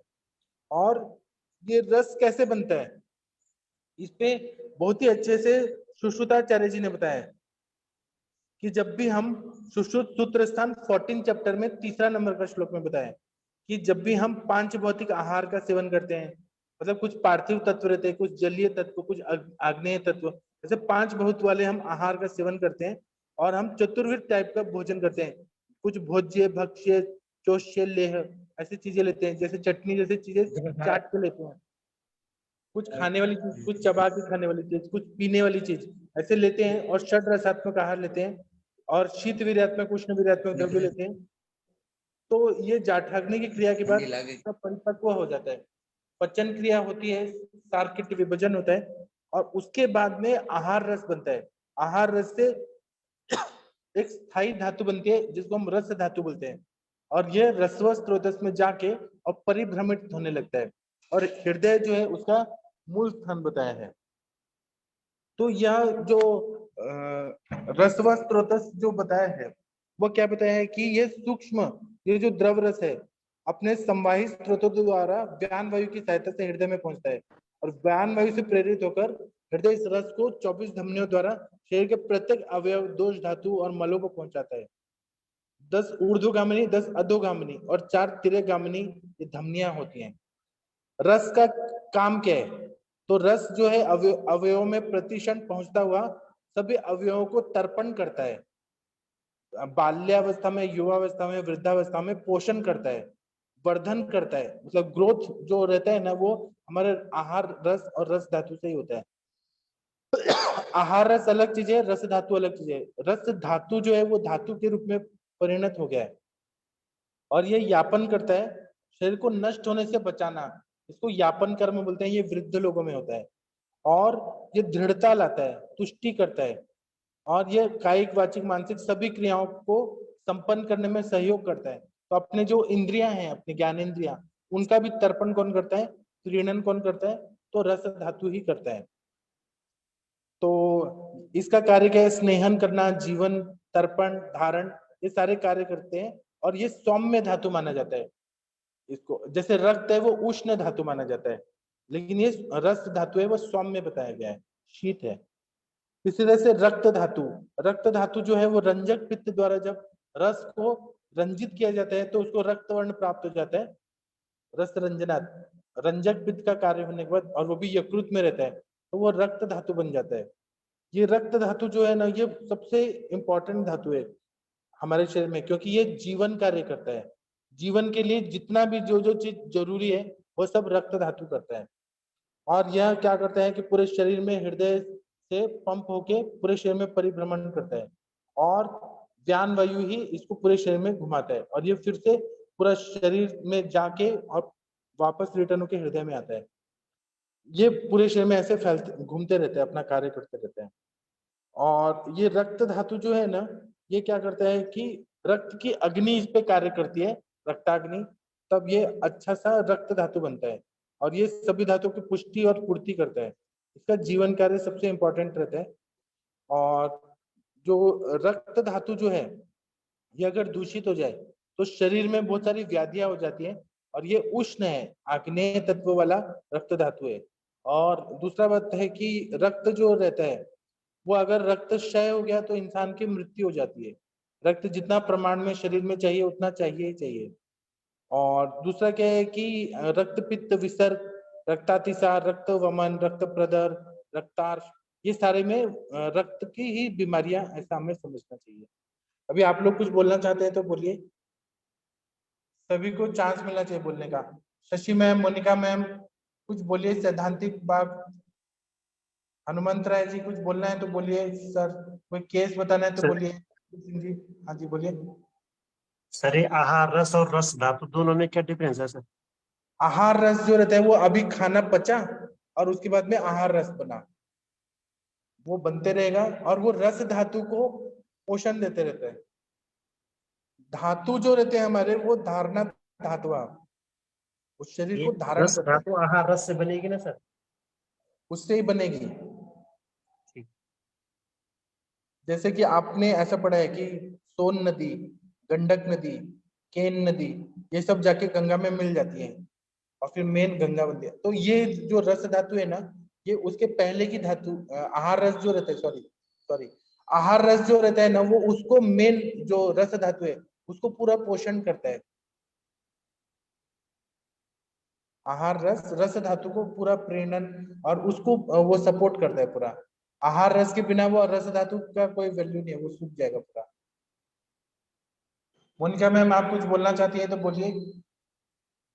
आप तो अभी संहिता के बारे में तो ज्यादा बहुत कुछ जानती हैं, आप बताइए कुछ भी प्रणाम बताइए। सर। हाँ मैम। हाँ, मैं ये कहना चाह रही थी कि रस धातु पे जब रसाग्नि की क्रिया होती है तब वो रस धातु बनती है, मतलब आहार रस से रसाग्नि की क्रिया के बाद। हाँ ये मेरा छूट गया था, रसाग्नि की क्रिया होगी तब और उसका पचन होता है तब वो रस धातु बनता है। बराबर जी, बहुत अच्छा बताया आपने। एक क्या होता है स्थूल पचन होता है, जठराग्नि की क्रिया से आहार रस बनता है। उसके बाद में सूक्ष्म पचन होता है, धात्वाग्नि की क्रिया होती है, तब रस की अग्नि से फिर वो अच्छा रस धातु बनता है। बराबर। मोनिका मैम कुछ बोलना चाहती थी आप, या कोई नहीं वर्षा सर, आप मैम? अच्छा बता रहे हैं सर। हाँ बताइए सर। नहीं सर, हम सुन रहे हैं सर। नहीं, आपको एक्सप्रेस करने भी आना चाहिए आयुर्वेद। जी सर। हाँ अभी आप सोचिए फिर आप बोलिएगा। अब हम बिल्कुल। मांस धातु के बारे में पढ़ते हैं। तो मांस धातु जो है वो लेपन का कार्य करता है। शरीर में कुल भार जितना हमारा बॉडी का वेट है उसमें 41% मांस धातु है और बाकी जो है ना वो अस्थि धातु और दूसरे धातु है। 41% मांस धातु है। तो यह मांस धातु है ना ये मांसपेशियां बनाता है और ये क्या रहता है कि ये सभी धातुओं का पोषण, वृद्धि, ये सब कैसे होता है? तो सारे धातुओं का पोषण हमारे पांच भौतिक आहार से होता है। तो इसमें सबसे ज्यादा मांस धातु में क्या होता है? पृथ्वी और जल महाभूत रहता है, उसके अंश रहते हैं पृथ्वी और जल महाभूत। मांस जो हमारे शरीर में सबसे इंपॉर्टेंट है वह चेष्टा करता है, मतलब हम जो भी मूवमेंट करते हैं वो मांस का ही कार्य रहता है। जैसे चलना फिरना, उठना बैठना, खाना पीना, सारे कर्म जो रहते हैं वो मांस धातु करता है। मांस धातु के संकोच और विकास से ही ये कार्य हो पाता है। अगर इसमें मूवमेंट नहीं हो मांस धातु में, हम उठ बैठ कुछ भी नहीं कर सकते हैं। इसमें भी वॉलेंटरी मसल्स और इनवॉलेंटरी मसल्स रहते हैं। तो इस पे अनुरिता मैम आप कुछ बताइए, एनाटॉमिकली आप बताइए कुछ मसल्स पे क्या बोलना चाहेंगे आप? एमडी एनाटॉमी मैम कुछ आप बोलेंगी मांस धातु पे? नहीं मैम नहीं अभी हैं। शक्ति मोहन जी आप कुछ बोलना चाहते हैं? नहीं सर। जो ऐच्छिक नाड़ी संस्थान से जुड़े रहते हैं वो वॉलेंटरी मसल्स रहते हैं, जो हम हाथ हिला सकते हैं, हम कुछ कर सकते हैं। और कौन अनैच्छिक रहते हैं इनवॉलेंटरली, वो अपने आप कार्य करते हैं। जैसे ब्रीदिंग का कार्य जो है वो हम ध्यान दे या न दे अपने आप ब्रीदिंग होते रहते हैं। और कार्डियक मसल्स तो अलग ही टाइप के रहते हैं, वो तो एकदम स्वतंत्र रहते हैं, वो ऑटोनॉमिक नर्वस सिस्टम के अंदर में आते हैं वो लोग सारे कार्डियक मसल्स। फिर आता है मेद धातु। मेद धातु जो रहता है वो घी की तरह रहता है और ये शरीर का स्नेह धातु है। स्निग्धांश होना मेद धातु ना बहुत जरूरी है हमारे शरीर में, क्योंकि यह क्या करता है कि हमारे बोन्स की रक्षा करता है। अगर मेद धातु ना हो तो हमको इंजरी बार बार हो जाएगा, मसल्स भी पूरे ब्रेक हो जाएंगे और बोन्स भी ब्रेक हो जाएंगे। तो ये एक तरह से शॉक एब्जॉर्बर रहता है। और त्वचा के नीचे और मांसधरा कला के नीचे मेदोधरा कला होती है। तो ये हमारे शरीर में मेद क्या काम करता है? तो स्नेहन करता है, स्वेदन करता है, दृढ़ता लाता है, मार्दवता लाता है और अस्थियों की पुष्टि करता है। स्नेहन से क्या करता है ये मेद धातु? तो त्वचा की रुक्षता को बढ़ने नहीं देता, त्वचा को सॉफ्ट रखता है। उसी तरह से बालों को झड़ने नहीं देता, असमय में बाल सफेद नहीं होने देता, इनको रोकता है। ये स्निग्धांश सभी संधियों में देता है, संश्लेष का कार्य करता है, शरीर का पोषण करता है। मेद धातु प्राकृत अवस्था में इतना इंपॉर्टेंट है। और मेद धातु जो रहता है ना वह हमारे शरीर में रहना चाहिए। अगर विकृत होकर ज्यादा बनने लगेगा तो प्रमेह जैसी व्याधि होती है या ओबेसिटी स्थूलता व्याधि हो जाती है। उसी तरह से फिर आता है अस्थि धातु। अस्थि धातु जो रहता है वो हमारा पूरा शरीर की स्थिति को अवलंबित करता है। जो हमारा स्केलेटन है पूरा, वो हमारा पूरा शरीर का ढांचा जो है वो अस्थि धातु के आधार पे ही निर्धारित किया है। तो अस्थि धातु जो है वह उसमें भी हम अस्थि के बारे में देखेंगे तो वो संधियों से जुड़ा हुआ रहता है। अस्थि संधियों से जुड़ा हुआ रहता है, तभी मूवमेंट अच्छे से हो पाता है, हमारे शरीर के क्रियाकलाप हो पाते हैं। अभी आप लोग कुछ बोलना चाहते हैं मेद धातु अस्थि धातु पे? इन सब में एक एक धातु बनने के लिए उनकी उनकी अग्नियां काम करती है। जैसे मांस धातु बनने के लिए मांस की अग्नि काम करती है, कुछ अपने को ले लेती है, मांस को ले लेती है, और कुछ आगे की तरफ वो मेद का पोषण के लिए वो आहार मतलब जो है वो पोषण के लिए आगे बढ़ता है। ऐसा है जो मैं मतलब केदार कुल्य न्याय से बता रहा हूँ। हाँ बोलिए सर। सर इसमें एक क्लेद आता है, क्लेद को किस तरह से समझेंगे सर? क्लेद जो है वो हमारे शरीर में उदक व स्रोतस है। तो उदक व स्रोतस में जितना पानी चाहिए वो तो चाहिए हमें। जो क्लेद शब्द है ये एक्स्ट्रा चीज रहता है, एक्स्ट्रा पानी रहता है। और ये जो है एक तरह से क्लेदस से मूत्र वाहनम, मूत्र की तरह से निकलते रहते हैं। जो हमें एक्स्ट्रा नहीं चाहिए पानी वो निकलते रहते हैं, नहीं तो वो स्वेद की तरह से निकलेगा। क्या बोला है? स्वेदक क्लेद विद्युति धारणम, ऐसा कुछ तो बोला है। स्वेद भी है वो हमारे बॉडी टेम्परेचर को मेंटेन रखता है, और मूत्र भी हमारे बॉडी के सारे वर्क को मेंटेन रखता है, टेम्परेचर को मेंटेन रखता है। मतलब एक तरह से ये एक ऐसा मैकेनिज्म होता है कि शरीर में पानी का प्रमाण बराबर रहे। जो एक्स्ट्रा पानी है वो सब निकल जाता है, वॉश आउट होता है। सर आम बात में आपने क्लेद को कीचड़ से ऐसा कुछ कंपेयर कर रखा है सर? हाँ, तो वहां पे क्लेद बहुत ज्यादा बढ़ जाता है और अग्नि जो रहता है वो मंद रहता है। और वो भी क्यों मंद रहता है? वहां पे आम संचिति बहुत ज्यादा होती है। वहां पे जठराग्नि मंद रहता है, धातु अग्नि मंद रहता है, भूताग्नि मंद रहता है। तो बहुत ज्यादा खाया पिया आहार रहता है वो कच्चा कच्चा रहता है, और वो पानी को बहुत ज्यादा धारण करके कीचड़ की तरह बन के पूरा शरीर में फैलने लगता है। तो उसको फिर वो आमवद और संधियों में जाके श्लेषक कफ को हटा के खुद जाके बैठ जाता है, तो वो आमवद रूप की व्याधि हो जाती है। वो एक तरह से कीचड़ होता है जो आम होता है। क्लेद को वो धारण कर, बिना क्लेद के कीचड़ बनेगा ही नहीं, लेकिन वो गाढ़ा गाढ़ा उसमें ये भी रहता है, आहार रस भी रहता है कच्चा कच्चा। और अगर क्लेद इससे भी ज्यादा बन गया, बहुत ज्यादा बन गया शरीर में, उसको अग्नि पचा ही नहीं पा रही है और अपने वृक्क जो है उसको फिल्टर में नहीं कर पा रहे, तो फिर प्रमेह जैसी व्याधियां होती है। उसमें इतना ज्यादा पानी होता है कि आविल मूत्रता बहुमूत्रता बिना फिल्टर के ही शरीर ऐसे का ऐसे ही निकालने लगता है। उसमें किडनी फंक्शन फेल होने लगता है, फिल्ट्रेशन नहीं हो पाता है, उसमें सारा धातु अग्नि मंद और ज्यादा हो जाता है, और जितने जलीय धातु है ना सब दूषित हो जाते हैं उसमें। बराबर है ना सर? मोनिका जी मैम सर, थैंक बराबर यू। है ना? हमें सिंपल सिंपल लैंग्वेज में सब ये संप्राप्तियां समझनी चाहिए आयुर्वेद का। सर मैं कुछ पूछना चाहती हूँ। पूछिए ना मैम। सर जो प्रसेक करके जो लक्षण दिया है उसे कैसे कोरिलेट करना चाहिए, मीन्स रस वृद्धि के साथ ही करना चाहिए, या जैसे कोई पेशेंट ऐसे कहता है कि मुंह में चिपचिपापन महसूस होता है, मराठी में चिकटपना जाना हो तो ऐसे बोलते हैं, तो फिर ये सिम्टम को कैसे लेना चाहिए और इसके कहाँ लिए मीन्स कहाँ पे कुछ तरह कहाँ से चिकटपना? सर नहीं, कहाँ पे ये चिकटपना स्निग्धता कहाँ बढ़ गया?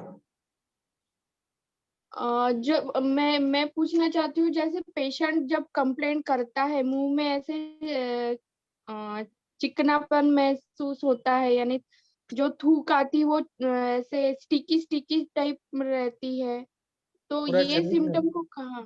पूरा शरीर में? नहीं नहीं नहीं, सिर्फ मुंह में अभी क्या है ना जो कि लाला स्राव जो रहता है ना, लाला स्राव। प्रमेह व्याधि के पूर्व रूप में देखिए, उसमें बोला है दाह चिकनता दे, पूरे शरीर में चिपचिपापन आ रहा है, कहीं ना कहीं मेद की विकृति होने लगती है, अति स्निग्धता बढ़ने लगता है, मेद और कफ। तो हमें चिकित्सा में यहाँ पे क्या देना है, हमें वो स्निग्धता को बैलेंस करना है। तो आम का पचन करना है, कफ शामक चिकित्सा, मेद पाचक, और मेद को बैलेंस करना है तो ठीक हो जाता है। अच्छा ठीक है, थैंक यू सर। हाँ बराबर है सर ना? मेद के बारे में सर थोड़ा बताइए ना, मेद धातु समझ में नहीं आया। मेद धातु जो है वो बीच का कांटा है, तीन धातु साइड में, तीन धातु साइड में, बीच का वो बैलेंस करने वाला, जो तराजू का जैसे बीच वाला रहता है ना वैसे वो है। तो मेद धातु है वो सबसे इंपॉर्टेंट धातु है। मेद धातु क्या काम करता है, तो स्निग्धता लाता है, स्नेह धातु है। अगर मेद ना रहे तो शरीर अस्थि जो है वो सूख जाएगा, अपना रस धातु सूख जाएगा, ड्राई हो जाएगा, रक्त सूख जाएगा। एक स्निग्धांश होना बहुत जरूरी है एक लेवल में, अपने किडनी के फंक्शन के लिए, लीवर हार्ट के लिए फंक्शन के लिए स्निग्धांश मेद धातु होना बहुत जरूरी होता है। बराबर है? तो ये मेद हम तो स्थूल रूप से देखते हैं कि फैट्स है, एडिपोज टिश्यू है, लेकिन वो एक एक सेल में मेद धातु रहता है। ये हमारा स्नेहन का कार्य करता है, और ये मृदुता करता है और दृढ़ता भी करता है। अगर मेद अच्छे से रहेगा अस्थियों के अंदर तो ये बोन्स को स्ट्रांग करता है, और वो मेद निकल गया तो ऑस्टियोपोरोसिस होके अस्थि क्षय होने लगता है। ये जोड़ के रखता है अस्थियों को, और मेद अकेले नहीं रहता, उसके साथ कफ भी रहता है। उसी तरह से यह क्या करता है कि रुक्षता, त्वचा की रुक्षता को बैलेंस करता है, कि रुक्षता स्किन को, आप अपना हाथ को लगा के देखिए, आपका जो स्किन है, हाथ का स्किन कितना सॉफ्ट है, तो वो मेद धातु अच्छा है, इसलिए आपका स्किन अच्छा है। और मेद का क्षय होने लगेगा तो स्किन ड्राई हो जाएगा बहुत ज्यादा, तो आपको उसको बैलेंस करने के लिए बाहर से क्रीम लगाना पड़ेगा या कुछ और अच्छा सर, तेल जैसे या बच्चों का होना स्किन जरूरी है। सॉफ्ट रहता है, वो मेद धातु। क्या क्या सर? जी सर। आपने क्या बोला सर, मुझे नहीं समझ सर आया। बच्चों का जैसे स्किन होता है ना, वो सॉफ्ट रहता है, सपिल रहता है, जैसे वो मेद धातु अच्छे से उनका जब रहता है अक्सर तो इस तरीके उनका से। उनका जो एज रहता है ना वो ग्रोइंग एज रहता है, कफ का काल रहता है, तो कफ के काल में वो स्किन अच्छा ही रहेगा। कफ और मेद का एक दूसरे से संबंध रहता है। यौवनावस्था में पित्त का काल शुरू हो जाता है, तो पित्त के काल में वो थोड़ा कम होने लगता है। वृद्धावस्था में कफ और मेद कम होकर वायु बढ़ जाता है बहुत ज्यादा, तो रुक्षता बहुत ज्यादा बढ़ती है, वायु के सारे सिम्टम्स आने लगते हैं, ड्राइनेस आने लगता है, बाल सफेद होने लगते हैं, धातु जो है वो सूखने लगते हैं, पूरा ड्राइनेस ज्यादा बढ़ता है। जी सर समझ।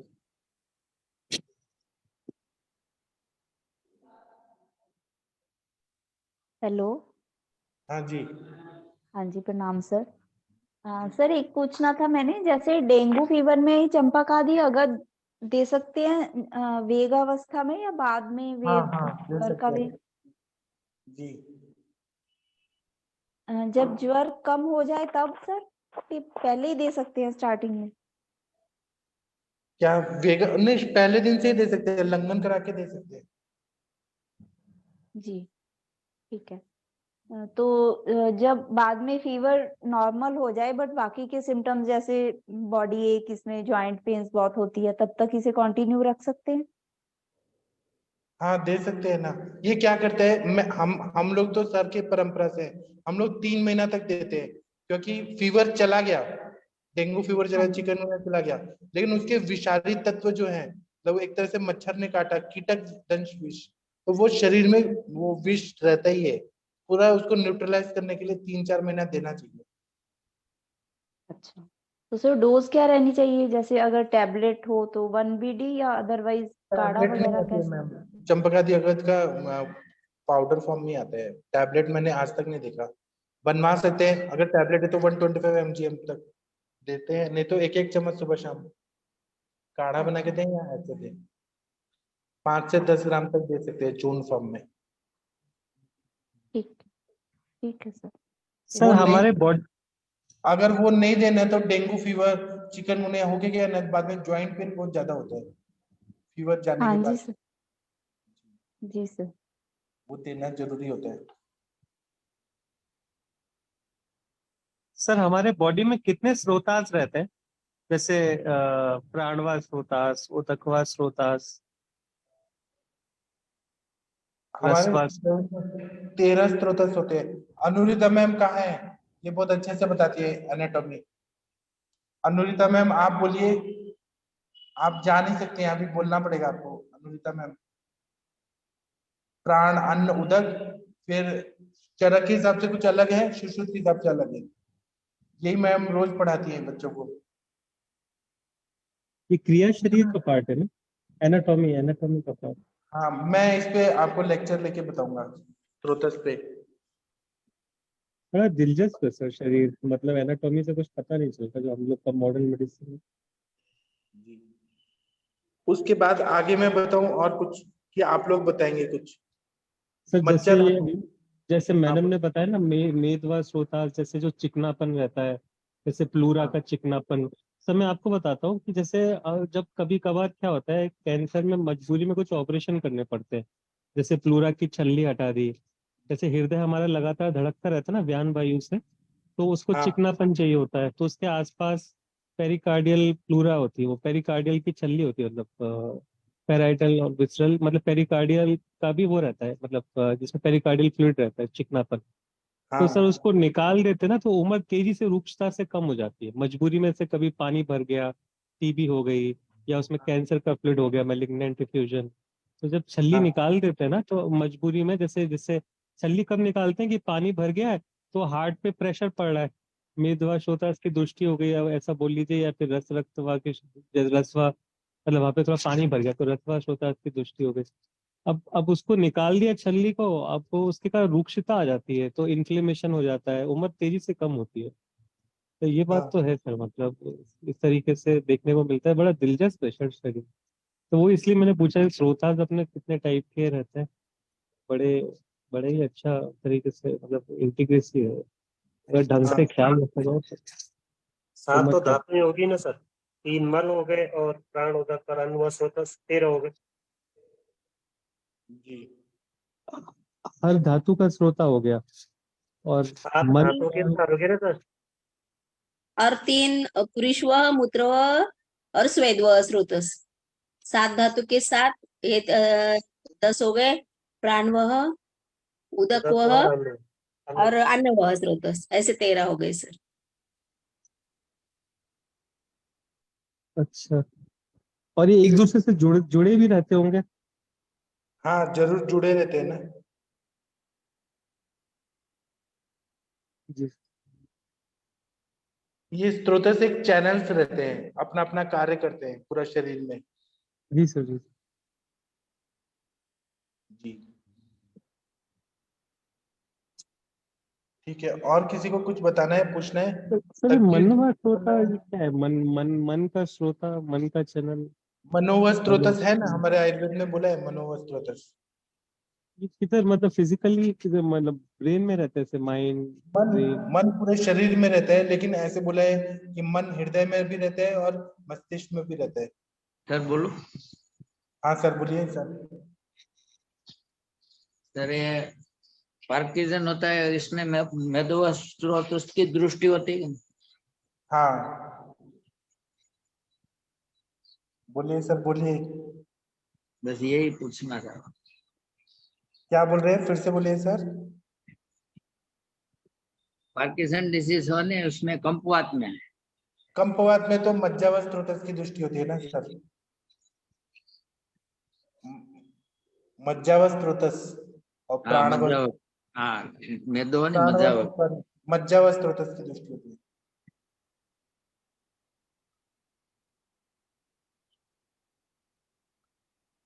ठीक है, और किसी को कुछ बताना है?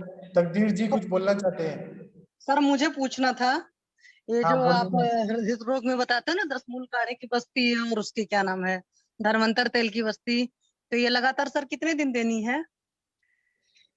ये कुछ लोग तो 1 महीना करते हैं, कुछ 3 महीना, कुछ कंटिन्यू करते हैं। अच्छा, कंडीशन के हिसाब से। आज तो बहुत मेहनत हो गई। क्या मेहनत हो गई? 8 बजे से मैं लगी थी सर, बना रही थी, अभी दे करके उठी हूँ। अच्छा, हाँ। तो बस्ती दे दिया आपने? हाँ जी सर। तो उनका क्या है, मतलब पेट साफ हुआ, प्रत्यागम हुआ? अभी 800 ml गया है उनको अंदर, तो वो बोल रहे थे प्रेशर आ रहा है। 1000 ml मैंने बनाया था, मतलब 750 800 ml गया होगा, क्योंकि थिक हो गया था। मेहनत इसलिए ज्यादा हो गई ना, यकृत चूर्ण रहता तो सही रहता, तो छानने होने में थोड़ा ज्यादा मेहनत करनी पड़ी। अभी लेटे ही हैं, अभी जाएंगे तो फिर पता चलेगा। क्या बस्ती बनाई है शशि मैम? सर 10 मूल काढ़े की बताई, 10 मूल निरूह बस्ती जो है, तो उसमें 10 मूल का एक्चुअल में यकृत चूर्ण नहीं मिल पाया था, 10 मूल का फाइन पाउडर था, तो उसमें फिर मुश्किल हो जाती। बनाया 20-25 मिनट मैंने पका लिया था उसको करीब 1 लीटर पानी में। तो पकते पकते वो जब छाना तो मैंने 500 ml लिखा, तो फिर मैंने गर्म पानी और किया, फिर उसमें ऐड किया। और इसको वैसे नॉर्मली तो बस्ती वैसे बनाते हैं ना, कि पहले संदो डाल दिया, फिर उसमें शहद डाल करके फेटो, फिर बढ़िया से फेटने के बाद उसमें फिर ऑयल डालो। तो मैंने इसमें क्षीरबला 101 आवर्ती सर वाला डाला था, उसको डालकर फेटो। फिर उसको डालने के बाद में शतपुष्पा का कल्क डाला था, फिर उसको डाल करके फेटो। फिर काढ़ा डालो, काढ़ा डाल करके फेटो, और फिर उसके बाद छानो, फिर छान करके तब दो। जी सर, थैंक यू सर। अभी उनको थोड़ा वॉकिंग करने को बोलिए ना, बस्ती का द्रव्य अंदर है ना, थोड़ा वॉक करके वॉशरूम को जाए। अच्छा ठीक है सर, मैं बोलती हूँ। तो हमारे 7 धातु होते हैं कि 9 धातु होते हैं? 7, रस रक्त मांस मेद मज्जा शुक्र। शुक्र ओज प्राण ऐसा नहीं होता? नहीं नहीं नहीं, ओज जो है वो सार भाग होता है, उसको धातु नहीं बोला है। हमारा शुक्र धातु तक ही धातु बताया। फूलों में जैसे सुगंध होता है ना, वैसे ही जो हमारा ओज है वो एक तरह से सार भाग है, सुगंध है वो सभी धातुओं का। मैंने एक एग्जांपल से बताया आपको, वो सार भाग होता है, धातु नहीं बोलते ओज को कभी भी। और सर ओज से प्राण बनता है, जैसे जो सब जगह रहता है? नहीं, प्राण जो है वो ओज में रहता है। हम जीवित हैं, हम सांस ले रहे हैं, हम सब कुछ कर रहे हैं, तो इसका मतलब वो प्राणायतन में रह के हम प्राण सब कार्य कर रहे हैं। ये सब एनाटॉमी में हमने पढ़ा है, इसलिए अनुरिता में हम ज्यादा अच्छे से एक्सप्लेन कर सकते हैं सारे टर्म्स। सर कल करती हूँ, मैं ट्रैवलिंग में हूँ। आप पहले अभी जाइए मत, आप पहले प्राण और ओज इसका कुछ रिलेशन बताइए। सर चरकोक्त जो प्राण है उन्होंने 3 इसमें बताए गए हैं, और जो सुषुप्त है वो प्राण के बराबर उन्होंने 12 चीजें बताई है कि जहाँ पे प्राण तिष्ठित होते हैं। सबसे मेन चीज, जैसे जो स्वभावतः प्राण तिष्ठित होते हैं सद्य प्राणहर मर्मों में, या जहाँ पे मर्म है वहां पे स्वभावतः प्राण तिष्ठित रहते हैं। तो ऐसे अलग अलग वायु का प्रकार, फिर जहाँ पे जीवात्मा है, ऐसे ऐसे कंप्लीटली 12 चीजें, but I am into very critical this thing. Ganpati की वजह से बहुत भीड़ है, मैं अभी तक घर नहीं पहुंची हूँ। मैं कल डिटेल में, इवन आपने जो कफ और मेज बताया ना सर, वो धातु इतना इंपॉर्टेंट है। मेरे शायद डिसेक्शन के फोटोग्राफ्स और वीडियो सबने देखे होंगे। एक एकदम लीन बॉडी थी, शायद कैटेक्सिक भी होगी क्योंकि काफी एडिजन्स उसके इंटेस्टाइन में दिखे गए, लेकिन उसका भी मोमेंटम एकदम स्लिमी, एकदम स्लिमी, मतलब स्निग्धांश जिसे बोलते हैं ना, कि अगर आपने मोमेंटम को हाथ लगाया तो वो हाथ स्लिमी हो जाता है। तो वो सारी चीजें मैं शेयर करूंगी, इसलिए मैं टाइप कर पा रही हूँ, लेकिन it's very difficult to talk to me, totally stucked up into traffic. Sorry, please forgive me. ठीक है, बहुत अच्छा। और तकदीर जी कुछ बोलना चाहते हैं? हेलो, नमस्ते सर। जी सर, बताइए। सर मेरे पास एक पेशेंट आया था, फीमेल 36 ईयर की पेशेंट है। हाँ। तो सर उनके ना, उन्होंने पहले, उनसे मैंने पूछा था कि उनको क्या क्या इशू है। उन्होंने बताया था कि काल्फ मसल्स में क्रैम्प्स और पेन होते हैं, साउंड स्लीप नहीं आती उनको प्रॉपर, मोशन उनके फिक्स से एक बार दिन में होते हैं, कोई इश्यू नहीं था उसके अंदर। स्किन कलर अनइवन है बॉडी का, कहीं पर कालापन ज्यादा लगता है, कहीं पर कम लगता है। अब्डोमेन में हल्की सी पेन होती रहती है जी। ऐसे ही हाथ पैर लेग में हल्की सी माइनर पेन होती है। सिम्टम्स के हाथ वो भी आयुर्वेदा के स्टूडेंट वगैरह थे, तो वो कह रहे थे कि वात की सिम्टम्स जो है, वात की एग्रीवेशन होती है उनको, और पित्त की भी एग्रीवेशन होती रहती है, हेयर फॉल काफी हो रहा है, और डिप्रेशन आता है क्योंकि हेयर फॉल काफी ज्यादा लग गया है। इम्यूनिटी पहले स्ट्रांग थी, कोई ऐसे बुखार वगैरह नहीं चढ़ा, लेकिन बीपी लो होता रहता था उनको, और बचपन में उनको 2-3 बार मलेरिया हो चुका है। अभी उनकी एज 36 थी, तो मैंने उनसे फिर अपना डायग्नोस पूछा था। उन्होंने बताया कि डाइजेशन में हैवीनेस होता है, कॉन्स्टिपेशन रेयरली होता है, ऐसे नहीं कि रोज कॉन्स्टिपेशन रह रहा है। कह रहे स्टूल में बर्निंग सेंसेशन होती है जब स्टूल पास आउट करते हैं, जब स्पाइसी खा लें थोड़ा सा बिल्कुल, और हैवी फूड तो डाइजेस्ट होता ही नहीं है, और जो जठराग्नि है वो कम ज्यादा होती रहती है। पीरियड्स के रिलेटेड उनको पूछा था, मेंसेस के रिलेटेड, तो वो रेगुलर थे। क्लॉट्स कभी कभी आते थे, कोई स्मेल कोई वो नहीं था, लेकिन पहले था कि फर्स्ट डे जब पीरियड्स शुरू होते हैं तो साइटिका की राइट साइड में पेन होती है, क्योंकि डिलीवरी के वक्त उनकी वो एपिसोगैमी हुई थी, क्योंकि बेबी का हेड बड़ा था। सोने का टाइम सर उनका नॉर्मल है, 10:30 से 6 बजे के बीच में सोता था।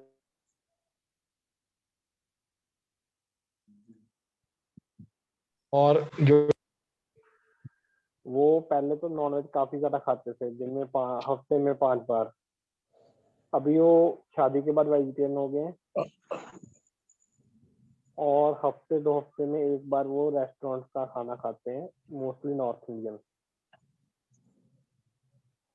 तो सर उनको मैंने पहले तो डीपन पार्किंग ड्रग वगैरह देकर उनकी भूख सही करने की ट्राई की थी, और वो 1 हफ्ता मेडिसिन खाई थी, उसमें था रुद्रवदनीवती, चंद्रपावती, रसपाचक और रक्तपाचक, साथ में विपत्ति का चूर्ण। तो उनको भूख लगनी शुरू हो गई थी, और 1 हफ्ते के बाद उनको लूज मोशन लग गए सर। तो वो कह रहे थे कि लूज मोशन होने के वक्त जो मोशन पास आउट हुए थे काफी ज्यादा, तो उनको बॉडी में क्रैम्प्स पड़ने शुरू हो गए थे पेट के अंदर, और साथ में पेन भी काफी हुई थी। तो अब उसके बाद सर उन्होंने उसके जो है जुबान पर छाले पड़ गए, और कह रहे हैं कि एनल रीजन में भी बर्निंग सेंसेशन होती है। तो सर उनके जो सिम्टम्स है वो रस के के लग रहे थे मुझे, लेकिन आपने भी जो बताया था लेक्चर में अभी कि मेद शायद हो जाए, तो फिर भी वो जो सिम्टम है वो उसके साथ ही मैच कर रहे हैं, क्योंकि उसकी बॉडी के अंदर काफी ज्यादा है।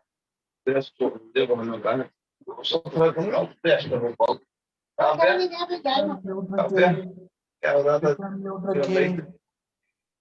वो कह रही थी नबी कह रही हाँ जी, तकदीर जी बोलिए सर।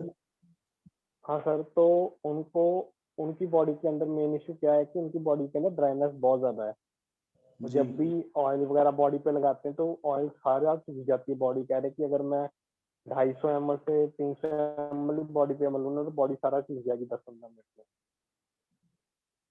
ठीक है ना, उनको स्नेहन की जरूरत है तो आप दीपन पाचन अनुलोमन करके और घृतपान करा सकते हैं, बस्ती दे सकते हैं, मात्रा बस्ती। तो बहुत सर अच्छा था। लेकिन वो था ना कि जैसे दीपन पाचक के लिए हम कहते हैं कि कम से कम 2-3 हफ्ते मेडिसिन चलाएं, लेकिन वो हाँ। कह रहे हैं उन्होंने 1 हफ्ता मेडिसिन खाई थी और उसके बाद उनको लूज मोशन लग जाते हैं। तो आपने क्या दवाई दिया एक था? बार सर बताना था मैंने सर, रोग्यवर्णिवती, चंद्रप्रभावती, रसपाचक, रक्तपाचक और अभिपत्ति का चूर्ण। तो उससे लूज मोशन होता है? सर होना तो नहीं चाहिए लेकिन नहीं उनको तो हो आप गया ये ना ऐसे बंद कर पेशेंट दीजिए को। ना सर, दीपन पाचन के लिए दूसरी दवाइयाँ दीजिए, जैसे दाढ़ी मास्टक चूर्ण, लवण भास्कर चूर्ण, कोई आसावरिश दे ठीक है दीजिए। सर। यही दवाई क्यों सबको देते हैं? दीपन पाचन के लिए तो 1.5 लाख तरह की दवाइयाँ हैं, बहुत सारी दवाइयाँ हैं। ठीक है सर। अविपत्तिकर चूर्ण से तो अच्छे से लूज मोशन शुरू हो सकता है किसी किसी को, क्योंकि पेट जो रहता है सॉफ्ट रहता है, मृदु मृदु कोष्ठ जो रहते हैं उनको अविपत्तिकर से लूज मोशन लगते हैं।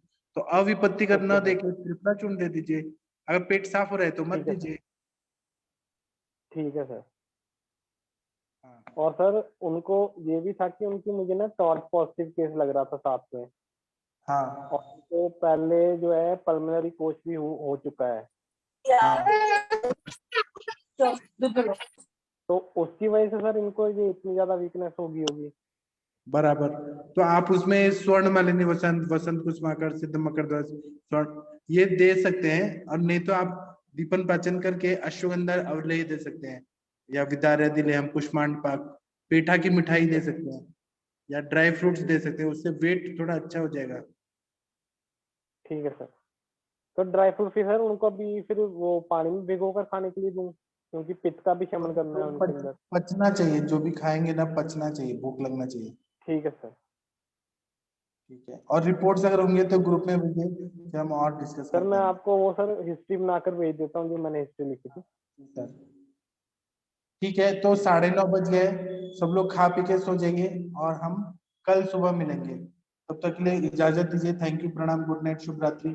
जिसको जो भी बोलना है वो कल बात करेंगे। थैंक यू, प्रणाम।